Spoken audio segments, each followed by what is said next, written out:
دلسکھ نگر کے علاقے میں رات 12:30 بجے ایک خاتون سڑک پر تنہا کھڑی ہو جاتی ہے۔ سڑک سے گزرنے والے نوجوان اور دوسرے افراد جن میں بعض نشے کی حالت میں بھی ہوتے ہیں، خاتون کے ساتھ مبینہ ناشائستہ سوالات کرتے ہیں، لیکن خاتون وہیں پر کھڑی رہتی ہے اور ان افراد کی حرکتوں کا گہرائی سے جائزہ لیتی ہے۔ کچھ ہی دیر میں 40 افراد کو پولیس تحویل میں لے لیتی ہے۔ یہ خاتون کوئی اور نہیں بلکہ ملکاج گیری کی کمشنر پولیس سومتی ہوتی ہیں۔ خواتین کی سلامتی کا جائزہ لینے کے لیے خاتون کمشنر پولیس کو میدان میں اترنا پڑا۔ جن نوجوانوں اور دوسرے افراد نے خاتون آئی پی ایس سے سوالات کیے تھے اس کا یہاں ذکر مناسب نہیں۔ بعد میں جن افراد کو تحویل میں لیا گیا تھا ان کی کاؤنسلنگ کی گئی۔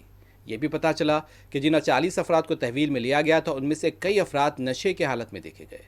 تنہا سڑک پر کھڑے رہنے والی خاتون کے ساتھ اس طرح کا سلوک کسی ایک علاقے تک محدود نہیں، شہر کے بعض دوسرے علاقوں میں بھی اس طرح کی شکایتیں ملتی رہتی ہیں۔